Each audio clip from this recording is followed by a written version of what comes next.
I'm alone and crying the blues. I'm so tired of paying these dues. Cares and worries got me moaning. Lord, I spend plenty of days and nights alone with my grief. Lord, I pray, really and truly pray, somebody will come and bring me relief. Every morning finds me moaning 'cause of. There we go, everyone. Hello and welcome to Jeff the Unlicensed Therapist. Thank you for tuning in. God bless you, each and every one. Oh, my voice already going out. Come on, stop it. So today, they did another Olympic ticket drop. And I got my number or my slot. And so I was like, okay, let's see how we do. And it's just nothing. There's just nothing. It's like you get your slot and you're there like, opening ceremony, no. Swimming, no. Diving, no. Gymnastics, no. Just there's like badminton. If you're a badminton aficionado, plenty of badminton to go around. There's canoeing, plenty of canoeing to go around.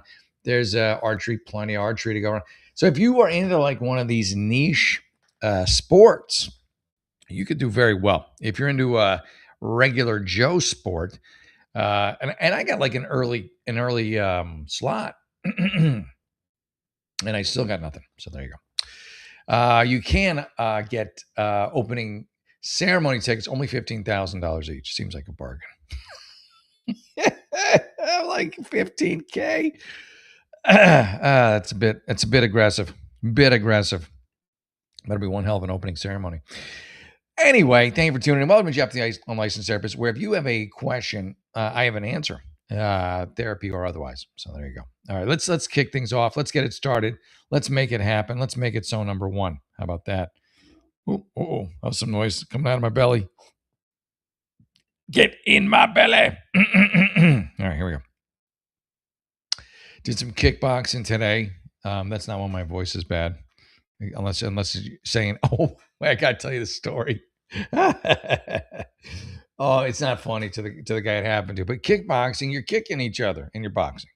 And this one guy, he got kicked right in the fucking nuts, right in the nuts. And so me and this other guy were just kind of like sparring a little bit. And I look over, and this guy is just on the. It's like if you're a guy, you know what it is. You're like, did he hurt his ankle? Did he hurt his arm? No, he got kicked in the balls, and he's just on the ground. He's like, I'm just like, And the dude that kicked him in the balls was a big guy, so it was a good kick. He was down for like a couple minutes. I was like, everyone's just like, phew. I'm glad that wasn't me. Good old ball kicking party. Ball kicking. Everybody loves them. Nobody loves ball kicks. Hey, Despotic, thank you for tuning in. Hey ho, good to see you. Thank you, brother. Let's see who's not an asshole, who is. Again, if you have questions, you can put it in the chat too.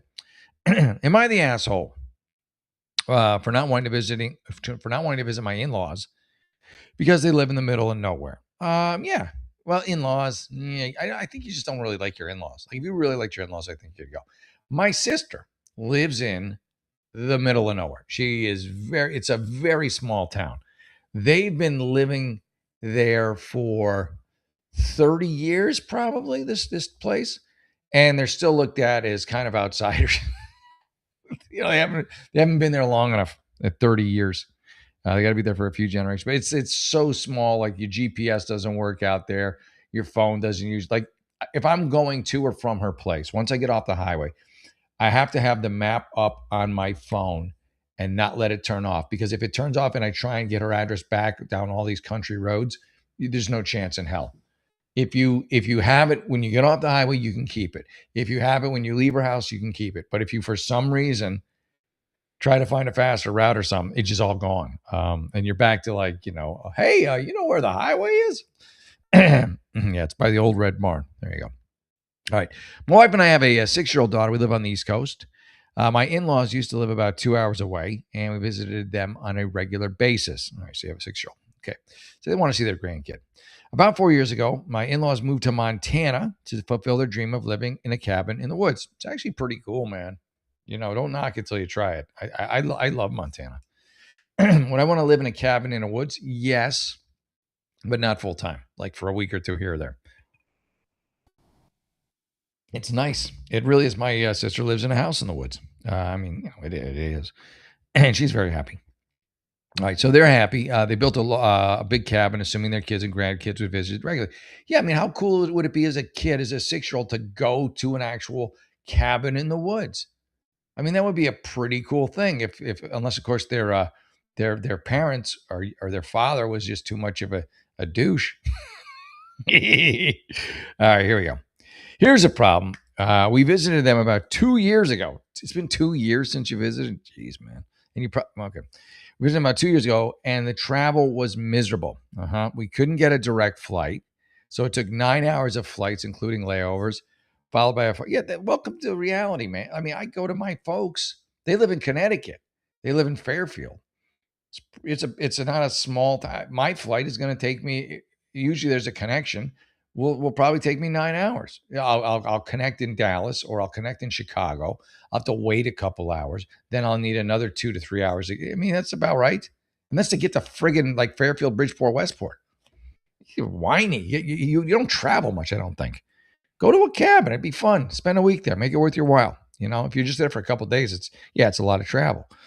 Okay, so 9 hours of flight, including layovers, followed by a 5-hour car ride to their cabin. I'm doing the same thing next year. It won't be a 9-hour flight. I'm going to fly to Michigan. I'm going to go to Mullet Lake, which is deep up in northern Michigan. It's about a 5-hour drive, I think, from Detroit Airport, where I'd be flying into. And so what? So what? I get to go to a cabin. It's on a lake. I get to water ski. I get to fish. I get to hang out with family. I don't get. You don't like your. I think you don't like your in-laws. I think that's the real issue. Anyway, okay. So by the time we arrived, my daughter was melting down, and my wife and I were on the precipice of a divorce. All right, well, you just don't know how to travel, man. We knew that the travel would be bad, but it was much worse than anticipated. The drive to their house is particularly bad. We were all out of energy, and there's nowhere to stop. Okay. I doubt that. There's probably places to stop. Scenic overlooks. You're probably there in the middle of the night because you didn't time the trip right. You know what you need? You need a someone to do your travel itinerary. You need to hire a professional. Like I pay $100, pay $200 just to let somebody who likes to travel, who likes to look up maps and goes, oh, you can stop here, or maybe you could spend the night instead of just going right through and just driving straight through. I mean, this is common sense shit. I don't know why I have to tell you this, but okay, here you go. Okay, you fly in, you're 9 hours, you're near the airport, you spend the night at a hotel, or you drive outside of the airport area and you get a cheap hotel. You spend the night. And then in the morning, you drive up. I've done that to my sisters. I drive up. I'll fly into Pittsburgh. I'm getting in late. I didn't want to drive from Pittsburgh. It was about I don't know, 2.5 hours. But I just didn't want to drive and the rental car, all that stuff, and get into her place early. So I stayed at a hotel, a cheap hotel. And then in the morning, I drove up. It's not complicated. You're making it like so difficult. There's shit to do. You're just being a big baby. My in-laws are asking when we're going to visit again. I have no desire to go back. Your desire to go back has nothing to do with the trip and everything to do with you don't really like your in-laws. My wife isn't too keen on it either. Oh, okay. Well, if she don't like it either, then I guess you're not going. I feel like an asshole because when my in-laws decided to make this move, my wife and I were both enthusiastic about it. That's before they knew you were sit at home, who don't like to travel more than a half hour outside of your radius of your house. We talked about the different outdoor activities we could do in Montana, and definitely gave off the impression we'd be excited to visit. Yeah, you guys suck. I can sense my in-laws becoming frustrated because none of their 4 kids, including my wife, are in a hurry to visit again. I can definitely understand their perspective, but in my mind, I never would have anticipated how bad travel would be. I swear to God, you've never traveled except for this one time you went to your in-laws. I really feel like you've never, ever traveled except for that time, just based on your complete lack of understanding on how any kind of a connection or a flight to the East Coast or any of that works, or driving. I mean, it's just travel can be great. You just plan it. You plan ahead. You're like, oh, I got. This is a 5-hour trip. What's between here and here? There's got to be something. There's a giant ball of yarn. There's a 4 points you can stand on and be in 4 different states. There's just stuff. There's a bison reserve. Who knows? It's Montana. There's a place you can take a horseback ride. I mean, there's just stuff to do. I mean, there's the Testicle Festival, or there was if you timed it right. Yeah, there was. It was the Testicle Festival. I remember I was driving through Montana. Because it used to be my territory, and I would drive there all the time, and I always had to take connecting flights. And I stopped at some place that was just a bear there, a couple of bears. And like, I don't know, I just remember there were bears. It was like a bear preserve. There was like two bears. And I was like, yeah, okay. I'll halfway between where I'm going and where I need to get to, where I was and where I need to get to. I'll stop here. And I walked around, saw some bears and they're splashing around the water. Like, oh, that was fun. And then I was on my way again. Big baby. I just said, you don't know how to travel. All right. Okay. So am I the asshole? Yeah, I think you are. And it just bothers me that you don't know how to travel. But like I said, hire someone to itinerize your travel plans, because then they will try and set you up with I bet the way you pick your flights is even stupid. I bet the amount of time you have for your layover is dumb. I just feel like you from start to finish in your whole travel itinerary are a shit show. Hire a professional to do it, or a friend who likes it for a couple $100. It's well worth the investment. It's not something a normal human being would do, but you need it. I'm just telling you. It's not something most people can't handle on their own. Also, regardless of your judgment, yeah, I've got a lot of that. What would you do here? Suck it up and travel back? Break up the travel over a couple days? Yeah, there you go. Your issue is the 9 hours and then the 5 hours. Break it up. Break it up. That's all. Either land in a city you like, do something for the day, and then next day fly out, and then do the drive, or just land there, find something in that city, and then drive up the next day. That's what I would do. I would land in the city you that's 5 hours away and you're going to be driving from. Crash at a hotel in the morning, relax, get up slow, have a nice breakfast, maybe go in the hotel pool, and then make my way down there. And then you can repeat it on the way back if you want. All right. Break up the travel. Unfortunately, because of my wife's jobs, we can't take long stretches off of time, 5 to 7 days max. That's plenty of time, including traveling. That's plenty of time. Obviously, you're probably sick of them anyway. All right, there you go. It's just, yeah. It's just, I mean, and your kid would love it if you weren't such a, killjoy. Yeah, seriously, going up to a friggin' log cabin, man, that's cool. That's really cool. But fucking whiny Joe. It just, come on, man. Cut your kids some slack. Let them have some fun. Big jerk. All right. Yeah. So I would say you are the asshole on that one. Unfortunately for you. All right. Here, look at these. I was talking about the Olympics. You can see this, right? Yeah. That we're instantly into Olympic ads. I don't think I shared it enough. Let me share that one. Am I the asshole for cutting off my friend's passenger privileges? I don't know what that is. Now, my fiance has flight. She has friends with flying benefits. So I thought maybe it was a flight attendant for a second. Let's see what this says. Let me make sure this is all working. Yeah, it is. Okay, good. Oh, this is a short one too. Am I the asshole for cutting off my friend's passenger privileges? I decided not to give a ride to my friend anymore. It sounds like she's not your friend anymore, by the way. She lives 2 minutes away, and convenient for me to pick her up because it's on the way to work. However, she has made multiple comments on multiple occasions that made me decide that yesterday is her last time of being my passenger, also being your friend. I mean, what do you think, that this friendship's going to survive you refusing to pick her up when she's 2 minutes away? Her comment, "Why did you take me this way?" Comments, plural. "You should have went to the other bridge so it's faster." So she's a backseat driver, in the passenger seat, basically. "Don't take this lane, even though it's the correct one. You better make that green light. That was your last straw." Okay. "You've never been in an accident, never had a speeding ticket, been driving since 2008. She's been my friend since last year, so she's not even much of a friend. I don't know that you're friends. I think you're just her Uber driver, and she calls you her friend, so you'll stay her Uber driver. I really don't think you're friends in any way, shape, or form. It just doesn't sound like it. She's been my friend since last year, but I'm not sure why I feel like I should cut this off, because she's not really your friend, and I think deep down you know that. And I think cutting it off will solidify that. Because today, after I said I'm no longer giving her rides, she called me an asshole.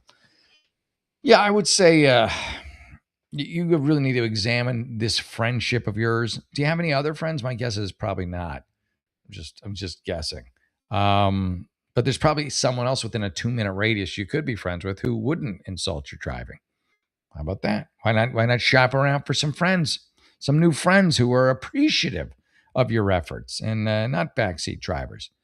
Or, you just tell her just flat out, if I'm going to drive you, which is weird because I really don't feel like she's your friend. You can't talk smack. That's them's the rules. And if you're game, I'm game. That's what feel like that's what you should tell her. Will you? I don't know. Maybe. All right, here we go. So are you the asshole? No, you're not the asshole. You're not the asshole. But at the same time, you need to examine your friendship, quote unquote, because it really doesn't seem like one. It seems very one-sided. Am I the asshole for wanting to change my plans for a concert because my friends want to wait for Barricade? Is that a band? Is that an opening act? Who the hell are Barricade? It sounds like a metal band from the 80s. Barricade and Winger are gonna be at the Forum. Barricade and their hit song "She Want It Bad." Come on, I think that could work, right? They already took it down. All right. Yes, Barricade is now defunct. They've been renamed a Road Hazard and Poison. We had a band in the 80s, man, a hair band. There's so many. I listen to a Hair Nation all the time. Because I actually like the genre, but just you're looking at like friggin' Winger and Dokken and what's another one? Not like the bigger ones, but like the tertiary bands. Not to insult any of your favorites. I'm trying to think of some of the other ones. But yeah, they pop up and you're like, oh my god, they're fucking too funny. Am I the asshole for breaking up with a boyfriend? 33 over an unfunny prank. Yes, as someone who has been guilty of unfunny prank after I think my average is pretty good. Usually, I feel like my pranks are funny, but once in a while, I roll up a dud. So I would say, yeah, cut him some slack. He's just trying to be funny. Okay, so you're 33. You dated John, 33, about 8 years ago. You're 25. All right, so that was a long time ago.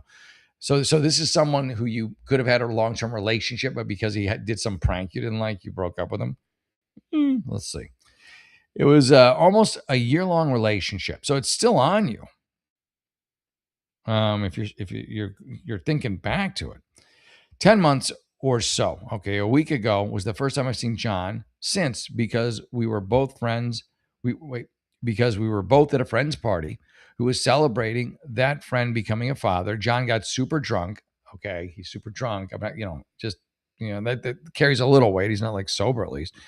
I decided to tell everyone who would listen the story of how we broke up. After hearing it, mostly men were telling me I completely overreacted. Oh, okay, so he got drunk. He kind of feels the same. He really liked you. You, it seems like, really liked him. He did some dumb prank, which guys do. And you shit canned him for it, and he's still angry about it because he feels like you had a great thing going, and you, I think, also may feel that you had a really good thing going. Let's find out. Here's the story. All right, good. That started the breakup. John was staying at my place that night. I woke up. It was Saturday morning. I went downstairs to make coffee. I heard him having a shower upstairs. He came down dressed and ready to go to work. I figured out he got confused and thought it was a work day. I didn't say anything until he was putting his shoes on. I was repeatedly asking him, so what day is it? Until he got a bit mad. Okay, so he's very confused. It's kind of weird. Look at his smartwatch and saw it was Saturday. He was quite mad at me and said it was a bad prank and he will pay me back. I don't feel like it's a prank. I mean, it's a fuck up on his part, and you just didn't clue him in right away. He was the idiot on that one. I just want to make sure I read that right. I woke up on Saturday morning, went downstairs to make coffee. I heard him having a shower. He came down dressed and ready to go. Yeah. I mean, you didn't tell him you didn't reset the clocks. You didn't pull out the Friday paper. It's not your fault. The next day we were apart, and he texted me, "We need to talk. I'm sorry. I got another girl pregnant." Oh no, he's an idiot. You're better off. It's just not even a good prank. It's not even funny. No, he's an idiot. You don't even know what day of the week it is. Don't feel bad. You're fine. You move on. To which I replied something along the lines, "Is this your attempt at a payback or prank? Consider it failed." After that, John double, tripled, and quadrupled down on it. He swore everything he holds dear, it's true, and sent me a fake ultrasound. Yeah, he's a lunatic. Good for you for breaking up with him. Yeah, for seeing. You should be grateful that he mistook Friday for Saturday and set this whole thing train going. Okay. So yeah. So he's really, God, he's a moron. After a full day of convincing me in vain, a whole day, I was so weirded out that I told him, well, okay, if you're having a baby with a mystery lady, then we need to break up. And he was like, ha ha ha, my prank worked. Boom, pranked. I feel like that's exactly what he said. After this incident, it was too weirded out by him. We broke up a few days later. Yeah, good for you. With him being completely unwilling to acknowledge he had taken it too far. Yeah, he just needed some. Okay, yeah. Oh my God. 8 years later, he's still clearly hurt. Listen, he's going to be hurt for the rest of his life. Probably. He's not. Doesn't seem to have great social skills, and he just like, yeah. You did the right thing. Good for you. Hopefully, you found somebody who's not a nut. 8 years later, he still clearly heard about it, telling everyone, basically doing a poll of who was wrong. Some people were coming up to me and telling me it was just a joke. It's a stupid. No, you're not the asshole for breaking up with a guy over a bad. No, you didn't break up with him over a bad prank. You broke up with him because it was a kind of a psychotic prank. It was a type of a. It was like a neurotic. I mean, no, you're fine. You did the right thing. Good girl. I'm sure that's insulting. Good girl. I feel like people could be offended. Good girl. Yeah. There we go.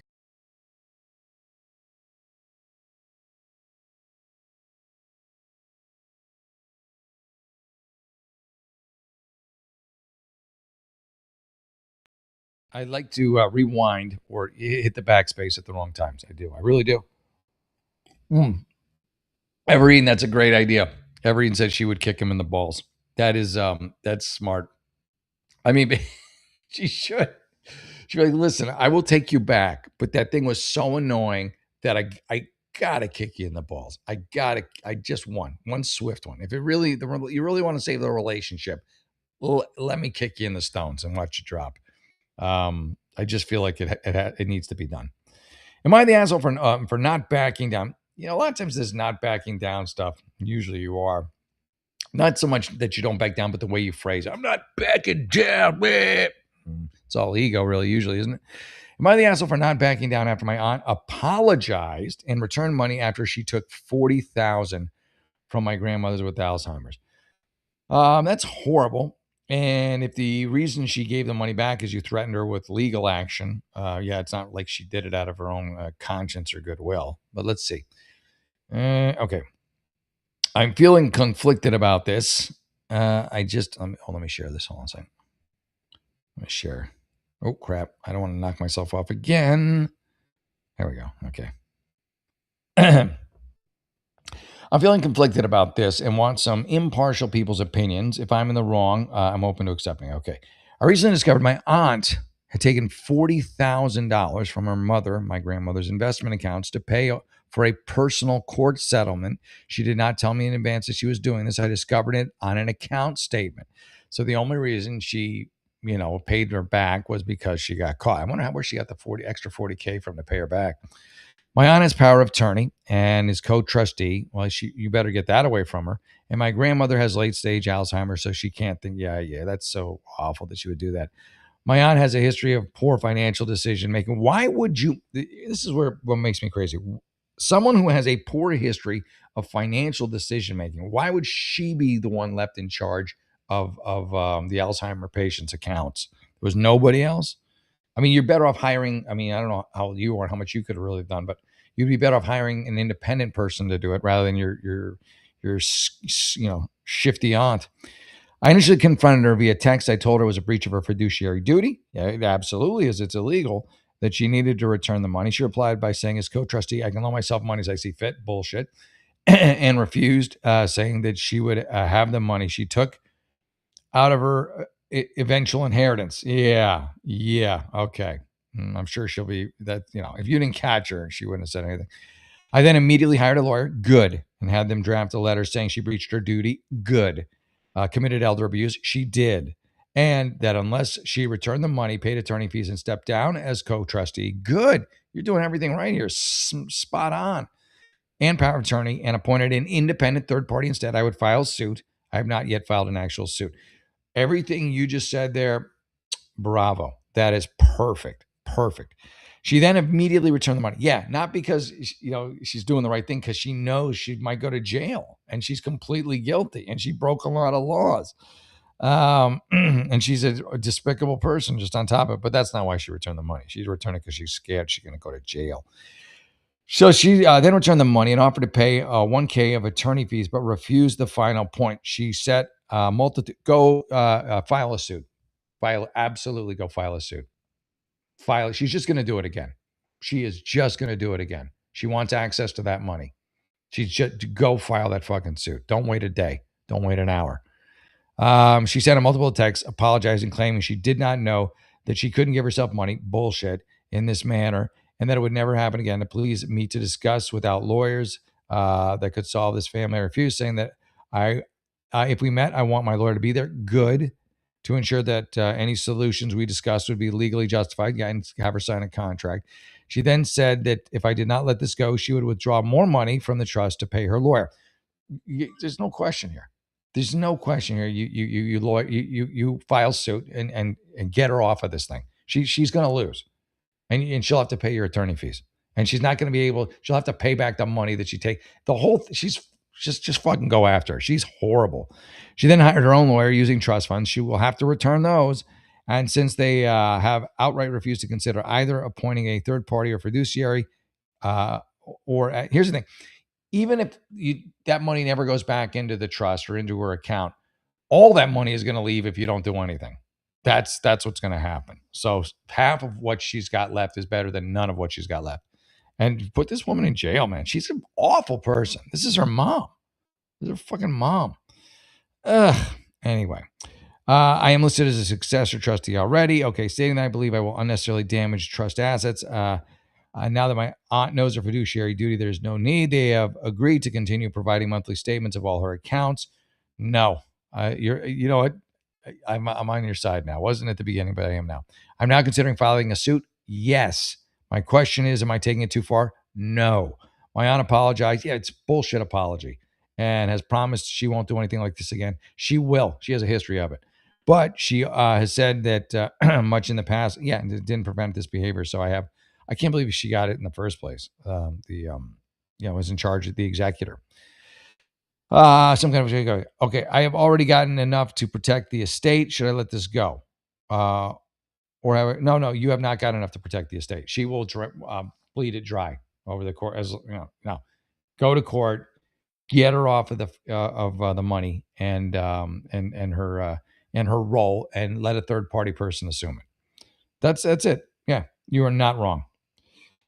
Yeah, I mean, that's true. That's not a prank crime. You're 100% right. You don't prank people with serious life-changing situations. It's not a prank. It's like a prank shouldn't be cruel. You know what I mean? They can be, but they shouldn't be. A prank's just a funny, haha. Guy's a friggin' lunatic. Honestly. it was just awful. All right. So are you the asshole? No. You are trying to save your grandma, from going to the poorhouse for having some money at her disposal when she finally does retire. So, yeah, good for you. Good on you. Okay. Let's see here. Boom. Am I the asshole for accidentally following 3 girls at night? You sound like you could be arrested for that. What do you mean following 3 girls? And what are we talking about girls? Yeah. Hi, all. I'm a frequent lurker. Yeah, you're a voyeur, all right? Frequent lurker, but I found myself in a situation. I want your judgment. So here goes. 18, just got back from camping with friends as a graduation trip. As such, we would be spending every day out doing things, then getting back fairly late. You're a guitarist. All right. I normally would never bring one of my guitars on a camping trip. Bullshit. You bring that guitar everywhere you possibly can. You bring it to an Arby's. You bring it on an airplane. Come on. It's your shtick. That's how you get women. Of course you brought your guitar. I never bring my guitar. Oh, what's it doing on my back? Bam, bam, bam, bam, bam. Maybe it's a banjo. No. Okay, so yeah. So I don't believe you wouldn't normally. You would bring it anywhere. Recently got a travel guitar, I told you, which I was comfortable beating up a little. So I brought it on the trip to practice at night and woo the ladies. Hey, listen, use what you got. So one day we get back from doing activities, and before bed, I need to do two things: practice guitar and shower. All right, you need to practice guitar. So it's after midnight. I bring my guitar and clothes to the communal pavilion arrow, and I have my practice session. Okay, it's a. I don't know how many other campers around, but they don't want to fucking hear your guitar at 12 at night. You know, no, keep that for a campfire when you're far away from everybody. When people ask around 9:30, 12 at night's a little late, unless you're everybody's into it and you're all drunk and okay. Anyway, at the same time this was happening, I knew the rest of my group was having a campfire. So after putting back my guitar, why wouldn't you bring the guitar to the campfire? You don't know how to do anything. I started walking to the campsite to see if anyone wanted to come to the bathroom with me. That's creepy. Then on the road right next to our campsite, I see three teenagers with headlamps walking towards me. Due to their headlights shining my face, I can't make out their faces, but I can tell they're teens. And we had girls in the group. And due to the proximity of the campsite, I assumed they were my friends. So seeing who I thought was a group members, I goofily said hello, just to be funny. Important later, they said hi, and then I'm still thinking it's my group because only 3 seconds later has passed. I first saw the girls. I start motioning to walk with them. Well, I mean, yeah, it sounds like, unless you've been arrested for this and this is just what you're going to say in court, it sounds fine so far. You're just confused. It was then that the three of them ran off. I finally saw that they didn't I didn't recognize their faces. I felt awful, but thought there was nothing I could do. Fast forward, I walk out on the bathhouse post, showering, to see two men sitting on a bench with headlamps. One of them asked, "Were you following three girls 15 minutes ago?" Realizing what they were talking about, I went up to him, very apologetic, explained the situation. How he replied with, "You're a fucking lying." Well, that's what I'm saying. It sounds like this is what you would say in court if you went to court. I don't know, dude. I don't know. You seem like a weird dude, but you also seem kind of dopey. For practicing guitar, not bringing it to the campsite. That's just dumb. I mean, that's your moneymaker, bro. I said I made a big mistake. I would never invalidate a woman's feelings, but he wasn't believing my story for a second. He said, "Do you have a clean record?" "Yes, sir." "No, you don't. You're a sex offender." Okay, they're just crazy, man. You should be running at this point. Even, they're going to, I feel like, jump you anyways. That, of course, isn't true. He was just saying it, but the interaction ended with the girls coming out, yelling at me, then saying that if you ever saw me again, there'd be problems. Okay, well, get the hell out and don't ever see me again. After leaving, I found out that the men had also asked another guy in my group if he was the one who followed the girls. So it was clear they didn't even know what I looked like. Well, no, everyone's got flashlights. Nobody can see each other. Also, I learned one guy heard me say hello from his tent, proving how close we were. You're not the asshole. You just, just be more careful. And everybody's, everyone, it makes sense. Everyone's scared of everything these days. There's so many weirdos and freaks and creeps. As a parent, you gotta, you generally assume the worst first, unfortunately. And that's just the way things are. But here's the good news: they didn't shoot you. They didn't beat you up. It seems like everything worked out. And no, sir, you are not the asshole. You're fine. You are fine, my friend. All right, ladies and gentlemen, we're going to call it short tonight. I'm just, I got to get up early with my son. And we're going to, look at all this stuff in the chat. Ever Eden, he says, boys always do that. Yeah. Ever Eden says, sounds like someone trying to make a paper. That's exactly what it seemed like. When I'm reading this, I'm like, is this sounds like what his lawyer is telling. He's like, ladies and gentlemen of the jury, I will prove to you that my client simply didn't recognize these ladies and mistook them for someone else, and that he was close, and we will show through the preponderance of the evidence that he is in fact innocent of these crimes of which he is accused. Hey, Big, it's Polish. Good to see you, brother. Good to see you, man.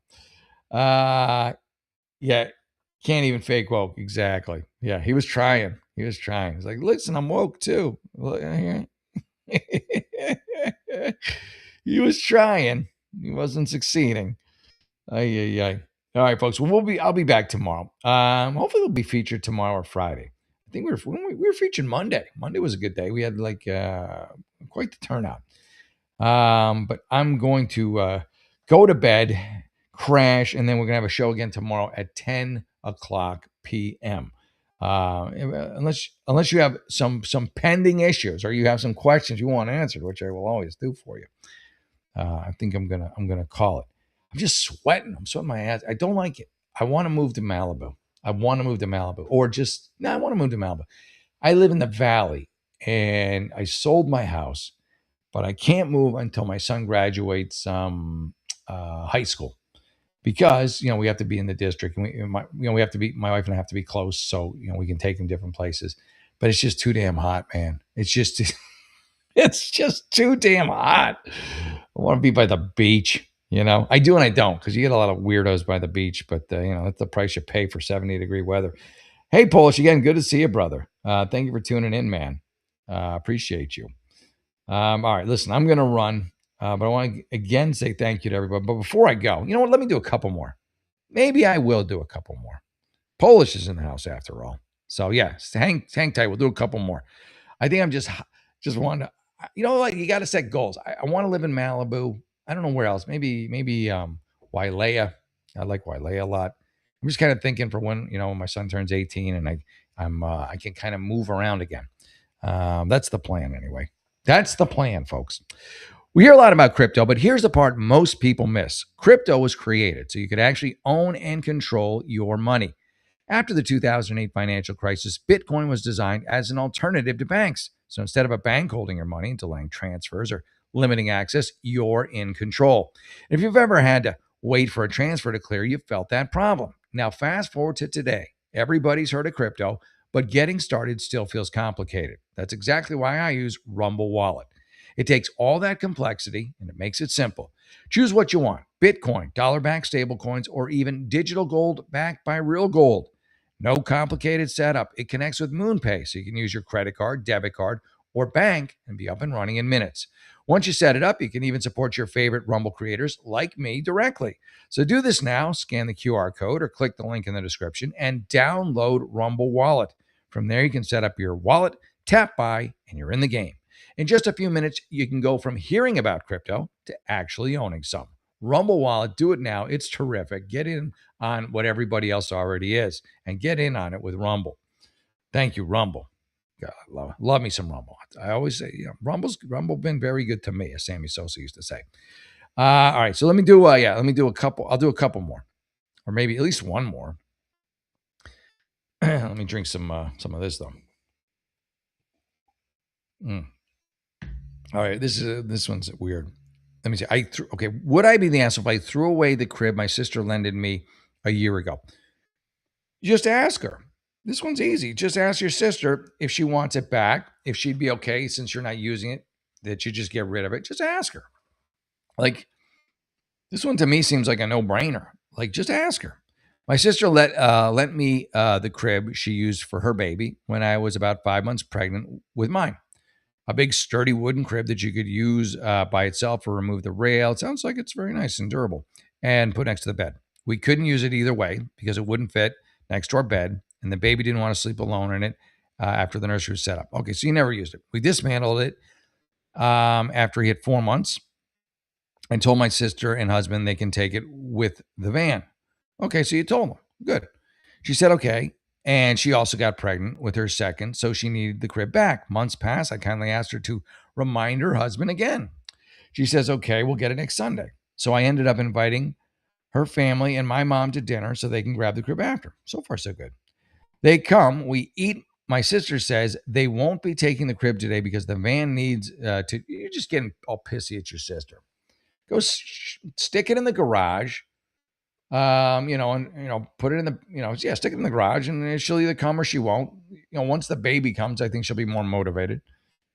And if she has the baby and doesn't want to throw it out, I mean, is it taking up that much space? I don't know. He's just flaky. I'll give you that.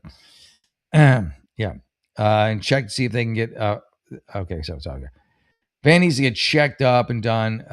They can get fined if they use it with it. Okay, I don't need to know all that. Okay. Why not tell me that before you guys came? I would invite them to dinner, but still, I wouldn't give up my Sunday for it. So you really want to get rid of this trip, so much so you're willing to give up your Sunday for it. Like, you won't give up your Sunday just to have your sister over and hang out with her. but you will give it up to get rid of this fucking crib. You hate this crib. You hate it. It's just it annoys you. You hate it so much. You hate it. You hate it so much. You're willing to sacrifice your relationship with your sister for it. It's just to me a little funny that you hate this crib so much. You can't just find some place and hide it. It's like some demon doll. It just keeps coming back, like the Telly Savalas Twilight Zone. Anyway, fast forward to now. My baby's 9 months old, crawling, hitting his head. Okay, and whatever you can find now. And the crib is still here, right in my entrance. Why are you keeping it in your entrance? Like, why would you have it in your? Why don't you move it to the garage? Why don't you put it in the backyard or like I don't know. Just you're putting it where you're going to see it all the time. You have no place you can just stash this thing. It's dismantled. It's like a pile of kindling at this point. Maybe you can have a fire with it. Right in the entrance. Dismantles and dangerous to leave my baby alone around. I would like to see schematics of your home and or apartment. Put it under a couch. Put it under a futon. Put it in back of the futon. Like, this is a problem of your own damn creation. I just called my sister and my mom, as I usually do, apart from this conversation. And she told me they will be going to her in-laws' place for a retreat, also taking my mother, so 10 people in total. It didn't take me long to guess that they got their van checked, and the first thing they're doing is taking a 3-week-long vacation. Yeah, the last thing they're worried about is your dumb crib, her dumb crib. Before picking up the crib, I confronted her. This crib's going to destroy your family. I confronted her, and she said, yeah, it wasn't important. Why don't you just say, listen, I don't want this thing anymore. If you don't want to come pick it up, I'm going to throw it out. Because she doesn't seem to want it. I passively aggressive commented how the first thing they did on their vacation was instead of relieving me of the burden, they left a burden. Come on. So what if this is the biggest problem in your life, having a crib you don't want, you got a pretty good life. Burden they left for 5 months. My mother defended her and told me to stop bothering her because she's pregnant and her husband will pick the crib up, not her. I didn't say anything back. Well, you should have. You should have said when. Now I'm thinking of dumping the crib on the street. It won't take. Why not? Okay, why not? Why not just, tell your sister, give her a deadline. Listen, if you don't want, and give it the goodwill, just be like, listen, if you don't want the crib, it doesn't seem like you do. I'm tired of looking at it. And for some reason, the only place I seem to be able to keep it is someplace where it poses a danger to my child and is in the front entrance. So if you don't want it, I'll give you 2 weeks. Okay. And if you don't want, I'm just going to give it to Goodwill. I just don't want the thing anymore. I'm done. I'm just done. That's all you got to say. Don't just throw it out, because then it's just you being spiteful. It's you throwing it out, saying fuck you to them, not giving them an opportunity, one last chance to pick it up. It makes you the asshole. If you do it my way, you're not the asshole. You're just tired of it. All right. All right. So now I'm thinking dump the trick. So you're gonna dump. Okay. So here's the info. We are not located in the UK, in the US. We're in Turkey. We live about 25 minutes driving without traffic. Why don't you bring it to their house? Why do they have to bring it? I mean, you want to unload it. Why don't you want to unload it? Why don't you just fucking drive it to their place? Like that's the easiest solution. Why just drive it there? Just put it in your car, tie it to the roof. If you don't have enough room, it sounds like you should, but let's say you don't. Tie it to the roof of the car, put it in the back, and drive it there and leave it on the front stoop. Like you make it so much more complicated than it needs to be.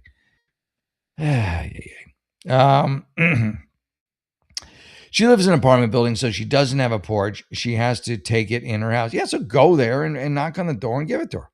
I can't rent the service to deliver the crib myself because it is costly since it's furniture. It's kindling. It's you said you broke it down. I would have to hire a moving crew. How big is this crib? Is this a crib for a giant baby? Is this a crib for a Jack and the Beanstalk, the giant son? Like, who's this big?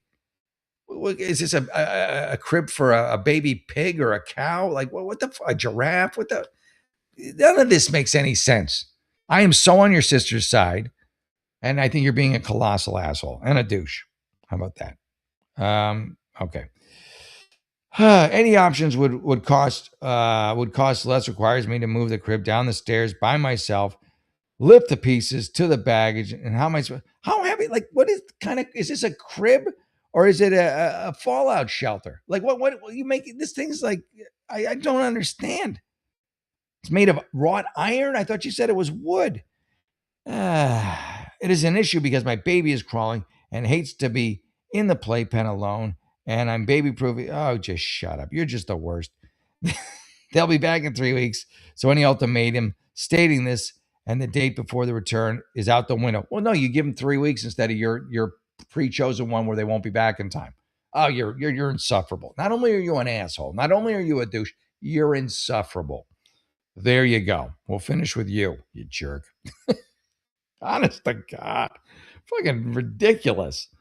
Fucking ridiculous. Honest, isn't it? What was I? Yeah. You woke your dogs up scared of big storm moves. Oh no, man. Be careful. Like there was a huge like tornado out in Wisconsin, right? Yeah. Yeah, just take it for yeah. Yeah, just use it for firewood. Honest to God. I feel like just people create. I mean, and the thing is, like, if this is your biggest problem, you don't have any problems. If my biggest problem is a crib that I, for some reason, I leave in front of the door, so I have to trip over it every day. That's not a bad. I have stuff under here. Do I have anything that someone hasn't picked up? No, because I would return it myself, or I would give them say, listen, if you're not here by such and such a day, I'm gonna get rid of it or give it away or give it to someone else. But I would pick a day that they could actually come and get it and not wait till they're, oh, you're going on vacation. Well, you have 2 days. Oh, you're out of town. Tough shit. Fucking, what an asshole. What an ass. Hey, Upon the Rise. Good to see you. Thank you for tuning in. Appreciate you. Thank you. Thank you, brother. Yeah. Yeah. Exactly. She did pull it. She made a friggin' novel out of a letter out of whining about it. Yeah, just it's so all of it's so dumb. Like this woman is a buffoon. She's a moron. She really is. All right, everyone. I love you. See, I'm glad we did that. We stayed a little longer than I planned. Yeah, box it up and mail that bitch. Yeah. There you go. Box it up, mail it, and what do they still do? I don't know what the turkey does, but COD, cash on delivery. Can you do that still? I don't know if they still let you do that. Maybe in Turkey. Come on, in Turkey, there's got to be some dude with a bike, a motorcycle with a sidecar to friggin' cart that thing down there. Okay, I'm good. That lady made me so angry. That lady made me mad. All right, but I love you. God bless you. Have a great day. I'm gonna be heading out the door, and I will see you here tomorrow at 10 o'clock. Again, thank you everyone for tuning in. A lot of old oldies but goodies, old favorites. Polish Dog in the house, for God's sakes. Polish Dog's technically an official moderator, by the way. So is Coco. You're the only two moderators left. Everybody else is dead to me. That's not really true, but you guys are the only ones who actually are moderators. Thank you, Evereed, for tuning in. You know what? Evereed's right. I think you're right, Evereed.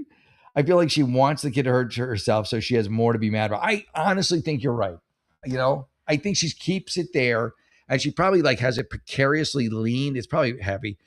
Precariously leaned against the door. It's almost like an animal trap. Like she's just hoping that the kid accidentally hits the only piece of wood supporting all of it, and it all collapses on the kid and the child's mane, and she'd be like, "Look what you did with your crib."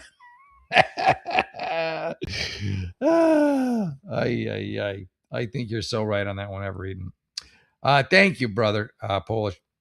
And we'll see what happens. I might be going. Well, I'm not going to say because I'm going to jinx it, but I'll let you know. I might go someplace outside the country. Waka waka. Could be fun. All right.